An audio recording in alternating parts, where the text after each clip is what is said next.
Welcome back to another episode of the Verified Password Bros.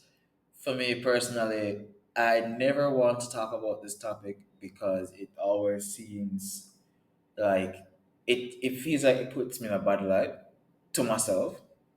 'Cause it's so weird to ask, but at the same time, it makes me transparent. So, as you can tell by the title, what privileges do we have as men that are invisible to us? Because people always say privileges are invisible to those who have it. And the norm, well, for my feed, I'm not sure about yours, the norm for my feed is that pretty privilege, woman privilege, all this stuff. Like, if you're a woman, you're guaranteed 15 more jobs, and if you're a man, all this good stuff. Whereas if you're an attractive female, life is already like almost complete, and you're just waiting for the guy, a rich man, to find you. Practically, yeah. As a man, no matter if you're good looking or bad looking, you have work. That's the norm. All right. Whether they believe it, not really. I've seen pretty women get shafted.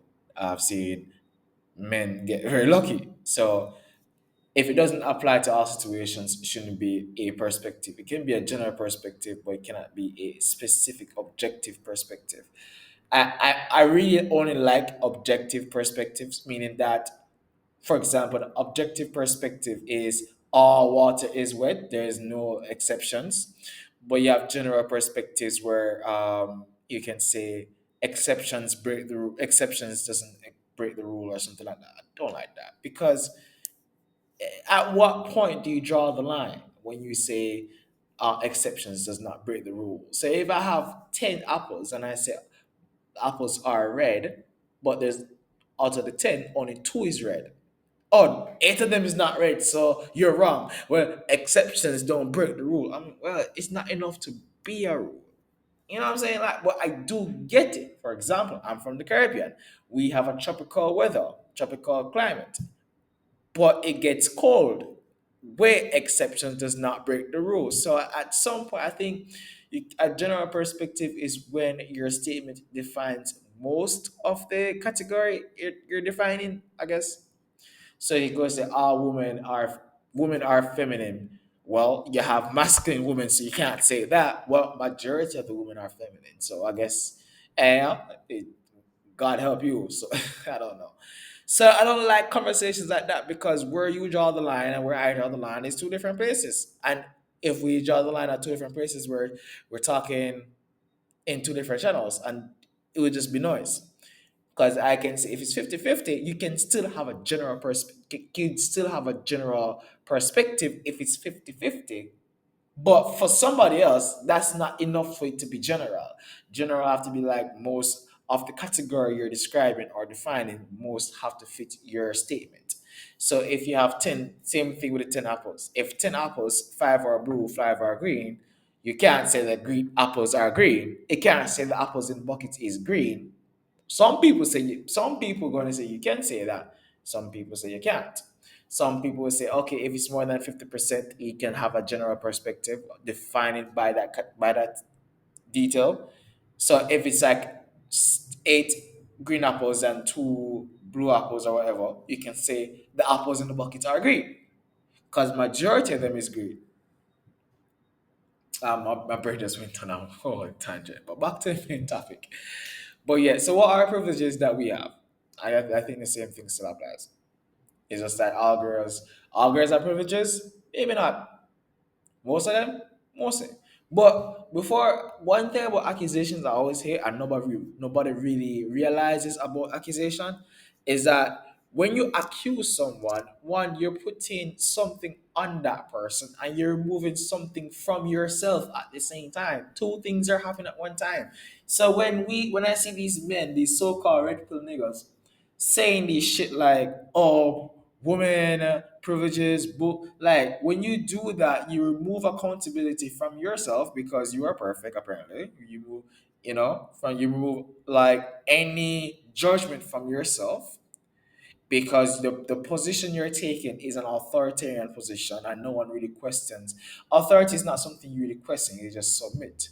So when someone is speaking from an authority point of view or perspective, there's no judgment on them. That's a problem in itself. That's one. And then two, you're putting an identity on the person or on the thing you're accusing. If that is wrong, the reverse becomes true, where you are become. And I know that's a different topic, but what I'm trying to say was when men do these stuff, when men say woman this, woman that, you have to check yourself. Check yourself, not your gender, not your group. Check yourselves before you accuse someone. Before you can say, yeah, your room is not tidy. Make sure your room is tidy. No, granted, what if someone room is untidy, someone room is untidy. Where am I getting all these examples and metaphors from? So if someone room is untidy, someone room is untidy. However, you can say, while my room is untidy and I struggle with tidying up my room, or I have a challenge tidying up my room, I also want to let you know, say, hey, your room is untidy. Because if I see something wrong, I can help the person. Just because I'm in a bad situation doesn't mean I can't check you. But I can't, if I'm in the same situation, I can't check you from authority point of view.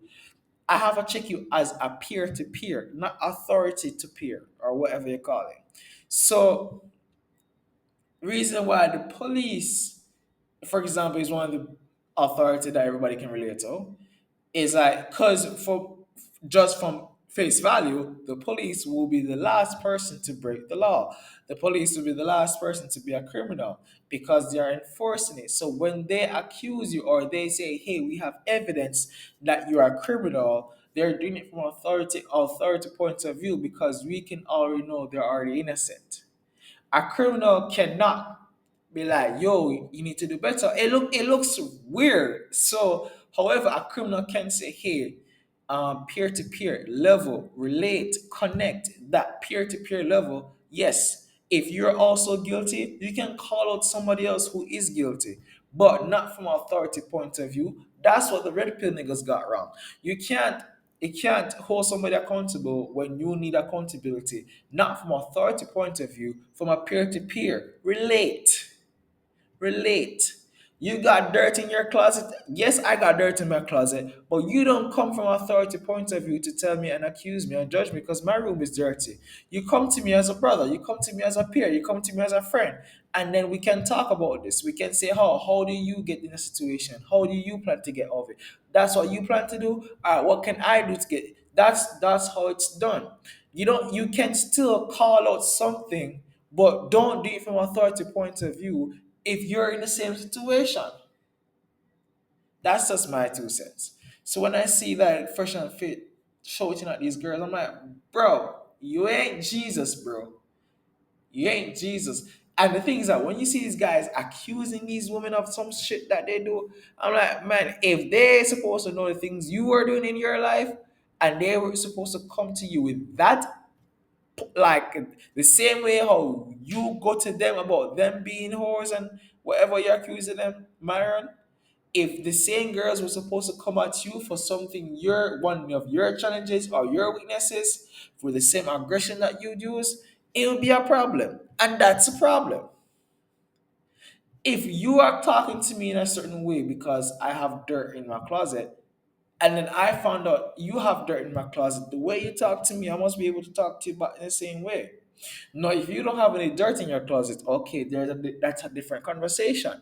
But nobody has a very clean closet. Nobody does. So you're gonna accuse me of something? Just make sure your closet is clean. If not, body check. Let's do a check, not an accusation. So one of my things is that, so before I accuse these females of having pretty privileges and becoming like, oh, you have that but I don't, playing victim, I ain't going to do that, man. I just want to make sure that I'm checking myself, and then I'm making sure that if I'm saying that they have pretty privileges or they have women privileges, I want to see what privileges I have. No, I didn't do as much research because really and truly you can't really research anything online because everybody's just chatting nonce to get clicks. So it's kind of hard to research something online. You have to like read books or like, read papers and shit. But what privileges we have, one of the biggest things I've seen that woman say, you guys don't need to feel scared when you're walking. You guys, can walk free. No one's going to harass you. No one's going to try to attack you. No one's going to try to. You get to feel safe no matter where you go. I'm all right. Let's just okay. Let's talk about that. We get to feel safe no matter where we go.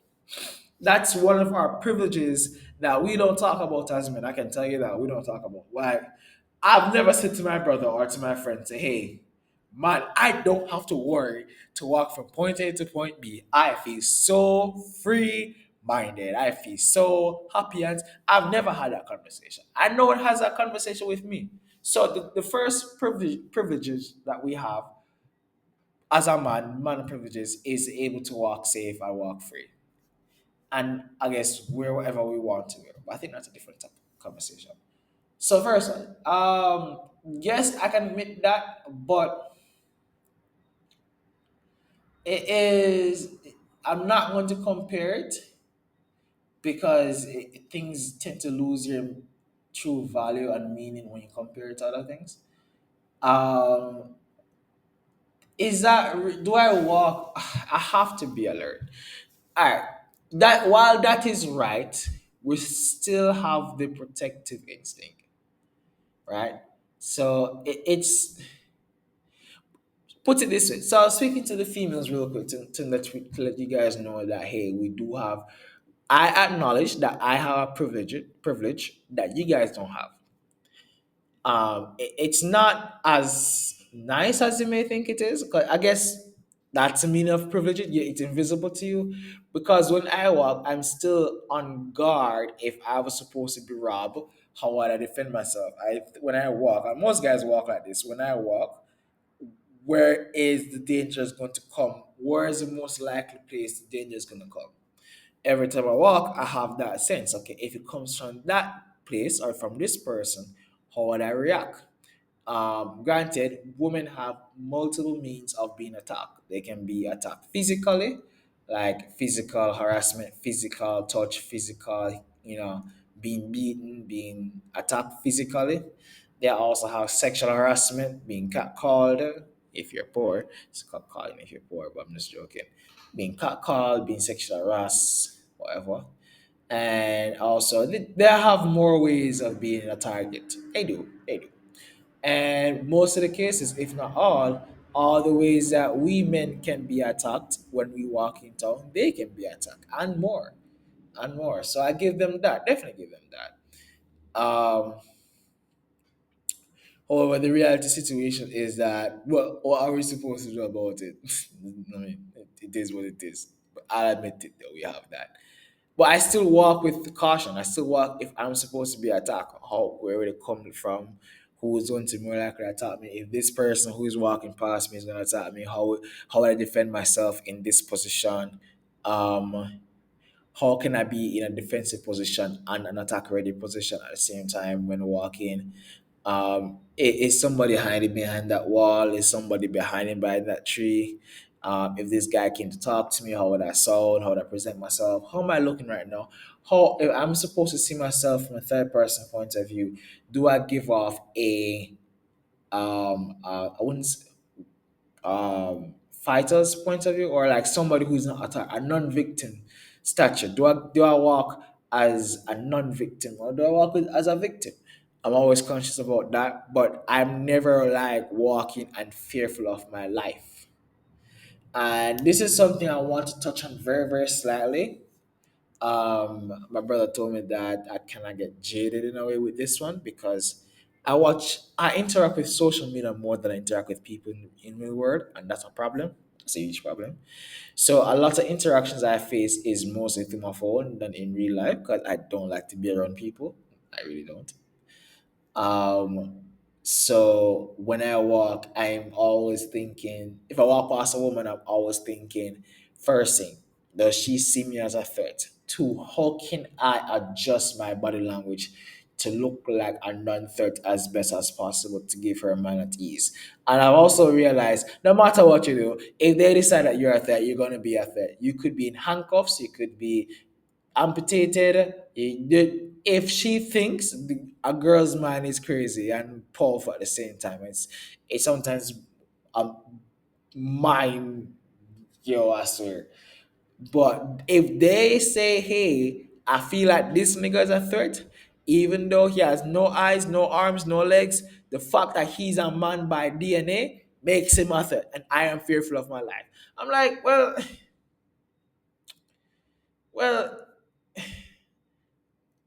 a lot of these fears they have is it's not logical. But if you've been traumatized, you have the right to have a logical fear. And you have the right to have a logical fear.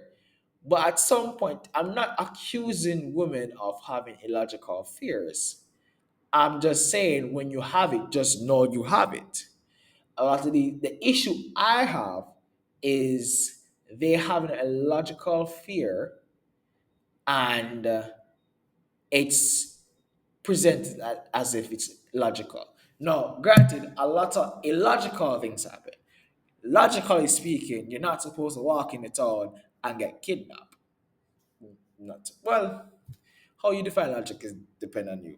But a lot of crazy stuff happen.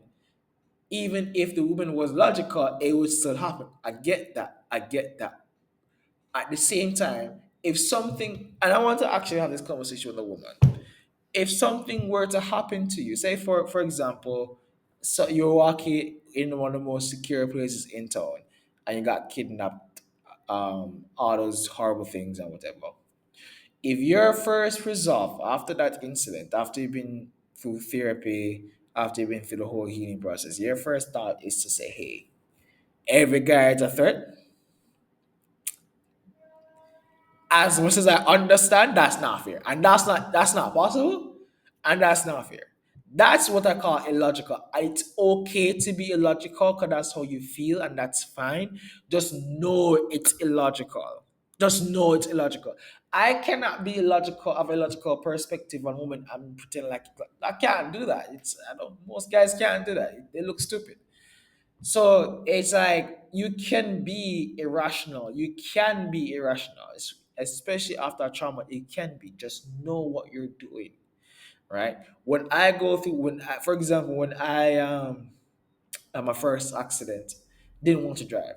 I didn't, and I love cars and I love driving. But my first accident happens 3 years after I got my license, so I thought I was immune to that shit. Hey, that was funny. So when I got my first accident, I was like, I'm not driving again. I'm not driving again.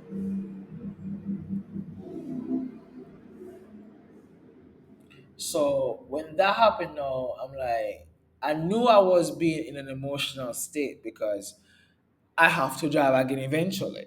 I have to drive. It's not beneficial for me and the people around me if I decide not to drive.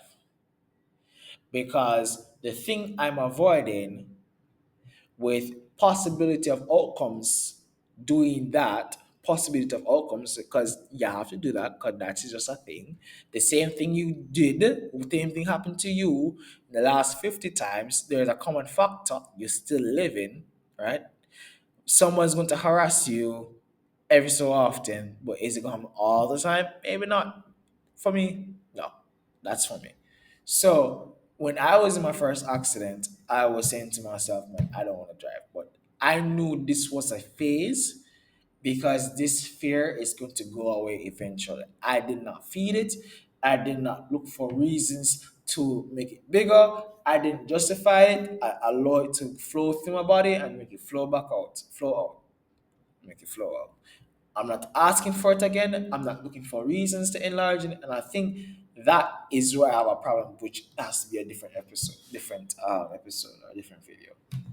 So yeah. So number one, women have the privilege of walking in town, walking on the road, walking in public without any fear. That's one thing they say. Number two, we have the privileges of being who we want to be with.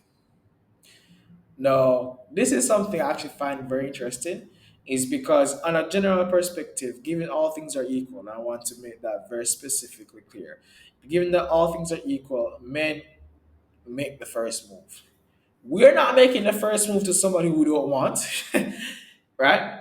So if we are deciding that I want that girl, I want to be with that girl, so I'm going to go after that girl, whether she say yes or no is the fact that that's what I want. Whether I get her or not is a different question. But I'm not going after, I don't have to settle because I choose who I go after. What happens thereafter is up to her, but I choose who I want to be with. A woman generally, like a majority of the time, has to choose who came to her because majority of the time they don't get to choose who they want to be with. They just choose who is approaching her or what's in her, you know? Because for example, your our average girl is not going to be with Chris Brown just because she wants to be with Chris Brown. Until Chris Brown initiates a conversation, initiates interaction, she gets to be with Chris Brown. But the common denominator is that the man makes the first move. So I watched this episode, I watched this short by Teal, and I still trying to unwrap it. She said that masculinity is about initiation, and feminine is about reaction. So it most of the interactions men has to initiate, and then women will react. So if Chris, but however, at the same example, Chris Brown is not going to go to a girl that he doesn't want. So given his position, he gets to be with a girl he wants to be with. A woman technically have to settle or she'll stay single. And it's not to settle, it's about to say, hey, because this guy approached me, no, he's an option. No, because this guy is available. It's because this guy did an action and make an initiation or initiative, sorry, make an initiative, he is available. Technically, all guys are not available to you unless there is an act on his part first. A man is not available to you unless he makes himself available to you. That's just the reality about it. You can stand up and pose and try to flirt from a distance, try to show that you're interested, but unless he moves, that nothing's going to happen. Unless he says, because you do have females who make the first move. You do have females who initiate shit.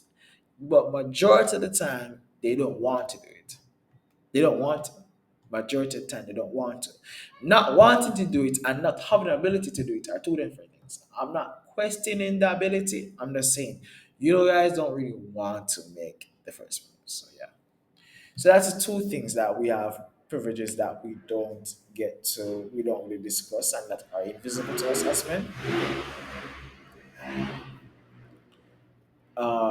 The third thing I would say is we don't have to fight certain battles, certain social battles. Everybody has social battles, but there are certain battles we don't have to fight. Um, Being taken serious is more easy for a man than a woman. That's a fact. Being taken more serious in the work world is easier for a man than it is for a woman. So, for example, if now there are more women in leadership roles in companies, like you see people talk about this all the time. So I don't need to repeat that because you guys know what I'm talking about.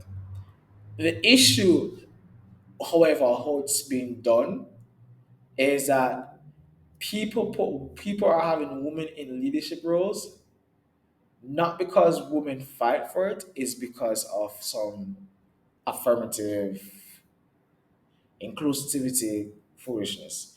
Meaning that I'm not saying that they don't deserve to be in that role. I'm not questioning their ability. I'm questioning what was demonstrated before the promotion. What was demonstrated before she got a leadership position. Because if it was all things equal, would she be in that situation? I don't know. It's up to you. So, however, because when a woman fight to be in a position, she has to be like, I'm just capable as a man, but it's not taken as serious. So men are more taken serious in a leadership role for than a woman. That's true. That's true. So a woman who's trying to climb the corporate ladder, it's going to be harder for her without the DEI foolishness, like diversity, inclusivity, equality, like that agenda. Without that agenda, it's difficult for women to be into leadership positions or certain power positions. And I don't believe you guys want to be in that position, but hey, feminists, if I'm wrong, I'm wrong. So yeah, that's a couple of privileges that we have as men that women don't have. So, yeah.